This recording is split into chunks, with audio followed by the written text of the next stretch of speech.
Pog Wrestling back with an NXT 2.0 review, and it is the 19th of July.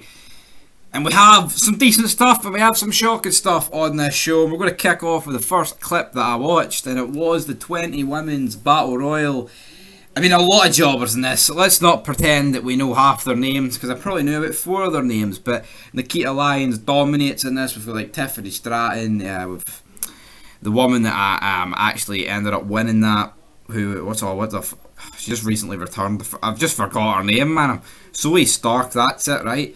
But surprisingly, like, Nikita Lyons does dominate, which ain't really surprising, but she gets eliminated pretty, like, abruptly. And then, like, essentially we do get down to the final 2, which is Zoe Stark and Stratton. And this was horrendous, right? They try and do 2 spots with Stratton, where she goes over the top rope. One, she can't do like the Shawn Michaels Jericho thing where like they're hanging on both their arms, and then they do the sit up and they do like the moonsault over the rope sort of maneuver. And then there's another spot like after she gets up from that, like basically about 10 seconds later, probably less. Stark runs and hits her off the apron, and she falls onto the floor, and both feet clearly hit the floor. It's a botch, but hey, didn't happen around here. And then Tiffany, like, she ends up getting beat anyway. But then someone else comes in, Cora Jade, and then that is met by a back body drop over the top rope, and Stark wins. So yeah, she wins, but it was a botch filled match. But I guess that's what you're going to get when it's like a 20 women's battle royal, and especially when like half of them are very green, probably more than half are very green.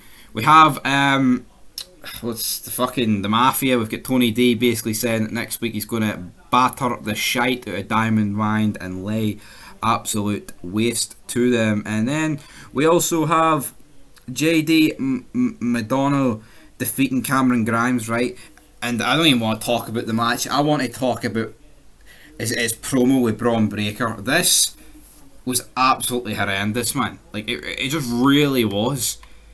This guy's head is so out of proportion from the rest of his body. It's fucking shocking. It well and truly is. I remember watching an episode of NXT UK must have been about 5 years ago, and commenting how freakish his head size was. And here, yeah, and this is your world title picture. I actually feel sorry for Braun Breaker having to carry this shite, to be honest. But yeah, I mean, then the guy was like drawn on the mannequin, and Braun Breaker went, well, if he took the balls from the mannequin, maybe he'd get in the ring with me. So a decent wee line there for Braun Breaker. I do like when Braun Breaker is actually cutting promos, to be honest, but it is what it is. And then with Wes Lee cutting a promo. I mean, he talks about how he could be potentially having a match against what the fuck's his name, man? The guy that's in the barbershop stuff.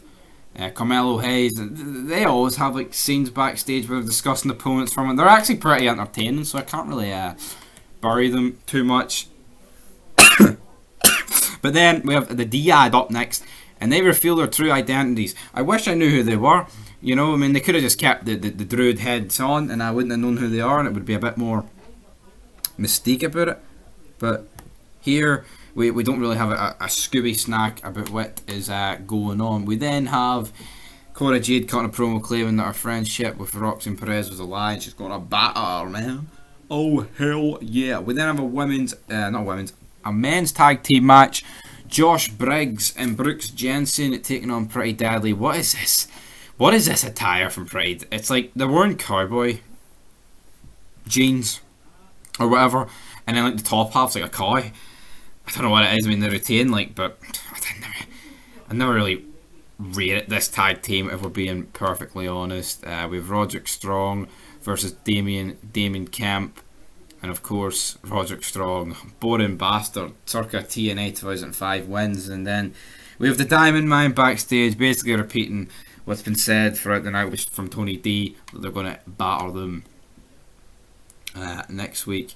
And then with like NXT likes doing this, like a few other people just like a wee minute backstage segments, which I guess are not the worst things in the world. We then get a recap about what happened after SmackDown. We've got Solo Sakaya walking through backstage.